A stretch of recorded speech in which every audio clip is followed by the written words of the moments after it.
Nithya மாரியப்பள் audio நாவல்கள் channel உங்களை அன்புடன் வரவேற்கிறது. மனதுக்கு இதமான நாவல்களை இதமும் கேட்டு மகிழுங்கள். உங்கள் ரசனைக்கு விருந்தளிக்கும் நாவல்களை தொடர்ந்து கேட்க சேனலை சப்ஸ்கிரைப் பண்ணுங்க, லைக், ஷேர் மற்றும் கமெண்ட் பண்ணுங்க. இணைந்திருங்கள் நித்யா மாரியப்பள் ஆடியோ நாவல்கள் சேனலுடன். நான் உங்கள் ஆர்ஜே நித்யஸ்ரீ. அத்தியாயம் 21.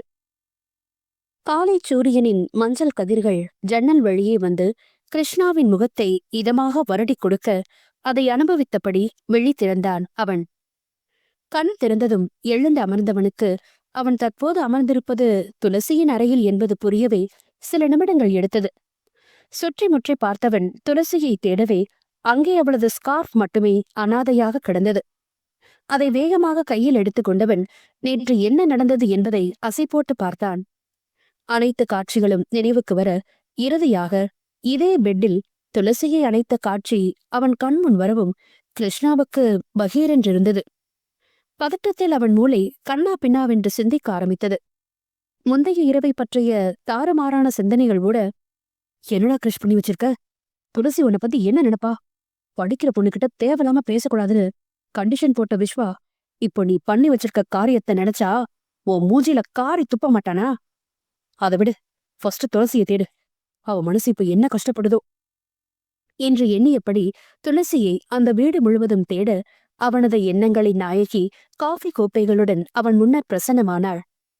ஆவி பறக்கும் கோப்பையை அவன் கையில் திணித்தவளின் முகம் வாடி இறுகி போயிருக்க கிருஷ்ணா தயக்கத்துடன், துளசி, ஐம் ரியலி சாரி. நான் வேணும்னு எதுவும் பண்ணல.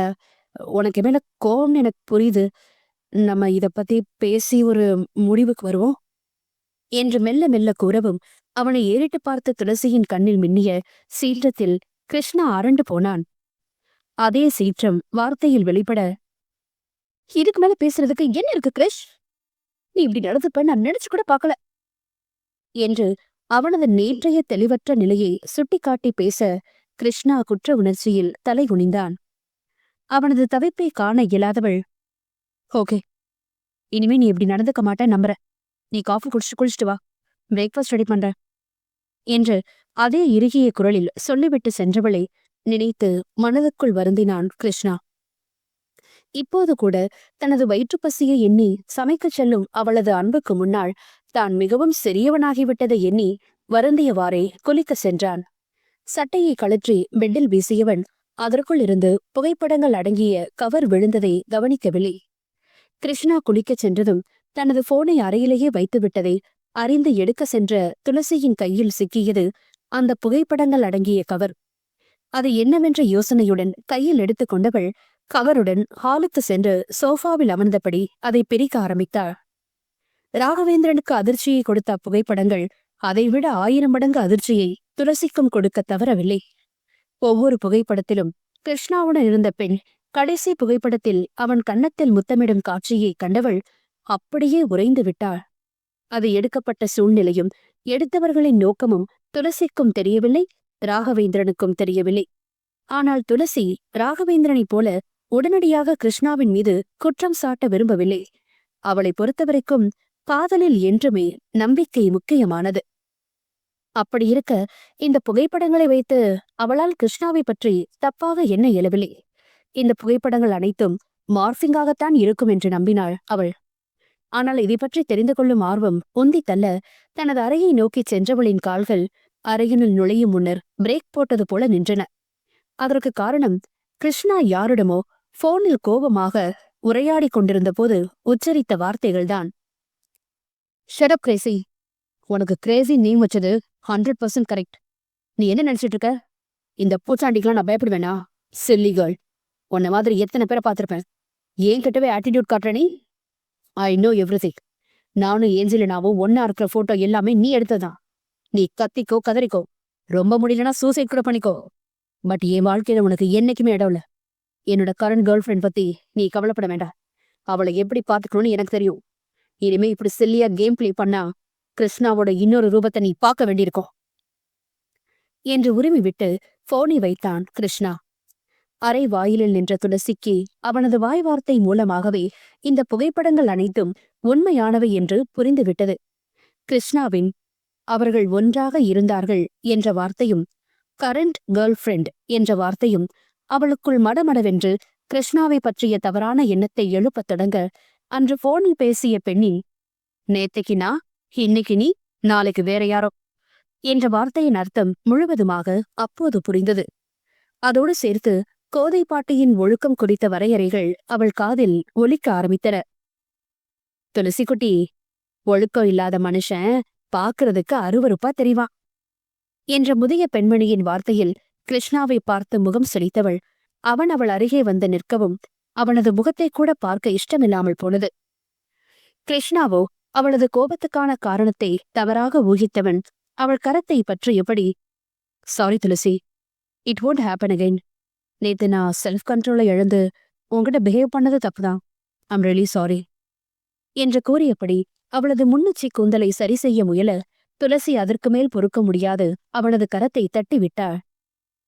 கையை உதறியவள், என்ன தொடாத கிருஷ், எனக்கு அருவருப்பா இருக்கு என்று சொல்லிவிட்டு தனது கையில் இருந்த புகைப்படங்களை அவன் முகத்தில் விசிறி அடித்தாள்.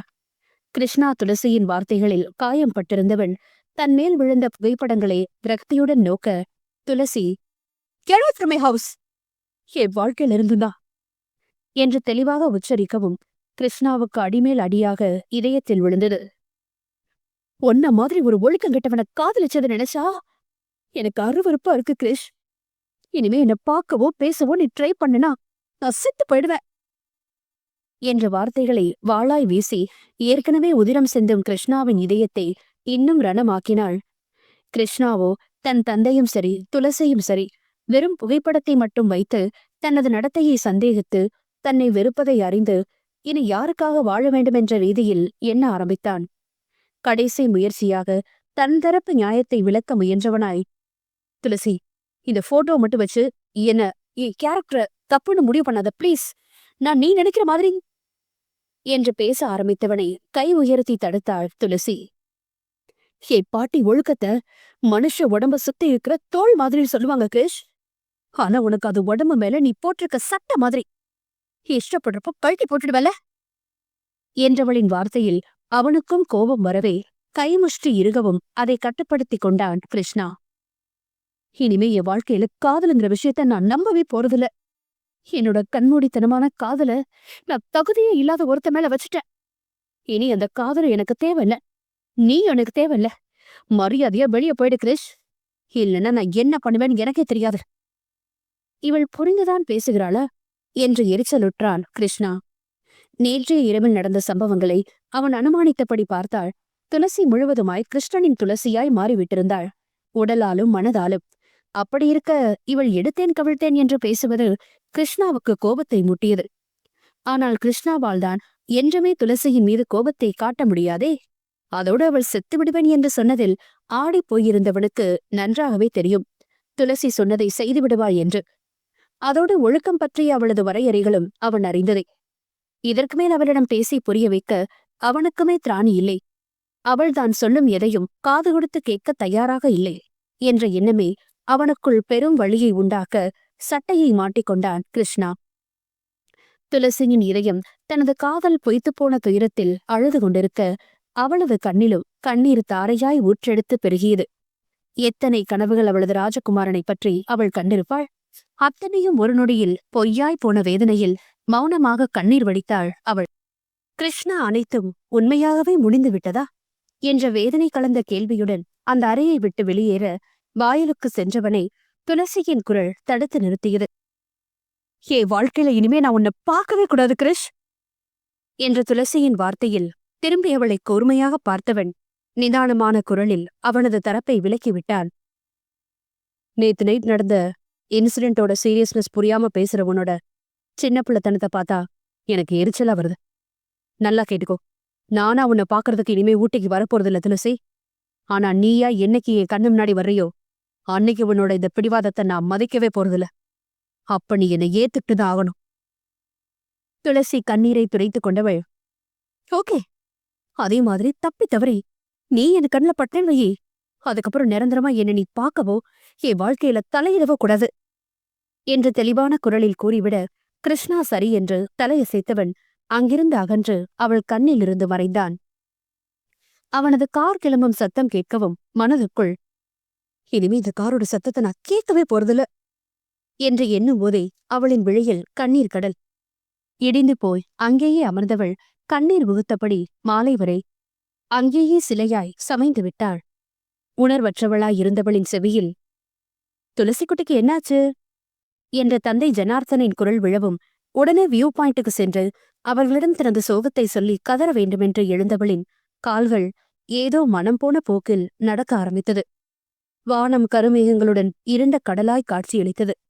இரவுக்கான முன்னுரை கொஞ்சம் கொஞ்சமாக எழுதப்பட்டுக் கொண்டிருக்க, அதற்கு அச்சாரமாய் 1-2 நட்சத்திர பூக்கள் இருண்ட கடலின் நடுவே எட்டி பார்க்க முயன்று கொண்டிருந்தன. எப்போதும் போல அன்றும் அந்த வியூ பாயிண்ட் கொள்ளை அழகுடன் காட்சியளிக்க, அதன் மரபெஞ்சில் அமர்ந்தவளின் கண்ணில் இருந்து கண்ணீர் நிற்காமல் வடிய, மா, அப்பா, பாட்டி, என்னோட பிரின்ஸ், என்னோட கிரிஷ் என்னை விட்டு போயிட்டான். நான் கண்ணோடித்தனமா காதலிச்சதெல்லாம் அவனுக்கு ஒரு விளையாட்டு மட்டும்தான். இதுல பைத்தியக்காரி நான் தான். அவனோட டிராமாவை காதல்னு நம்பி பிரின்ஸ் பிரின்ஸ்னு அவன் சொன்ன எல்லாத்தையும் நம்பி ஏமாந்துட்ட. இந்த இடத்துலதான் என் வாழ்க்கையோட அழகான பக்கங்கள் ஆரம்பிச்சதுன்னு நினைச்சேன். இல்ல, இந்த 6 மாசமும் என் வாழ்க்கையோட இருண்ட காலம். உண்மை எது பொய் எதுன்னு தெரியாம கண்ணை மூடிட்டு ஒரு ஒழுக்கங்கெட்டவனை நான் காதலிச்ச காலம் இது. இதை நான் மறக்கணும்னு முதல்ல நான் அவனை மறக்கணும். ஆனா என்னால முடியலம்மா என்று கண்ணீர் விட்டு கதறியவளின் வேதனை இயற்கைக்கும் கேட்டதோ என்னவோ. வானம் மழை துளியை சிந்தத் தொடங்கியது.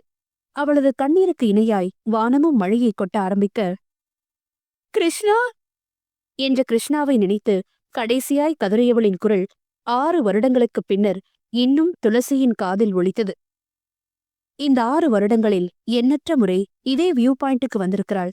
ஆனால் இம்முறை அவளது கடைசி கதறலுக்கு காரணமானவனும் அருகில் நிற்பது அவளுக்கே வினோதமாக இருந்தது. ஆனால் அப்போது அழுத அழுகையை எண்ணியவளுக்கு இப்போதும் அந்த நினைவில் கண்கள் கலங்கியது.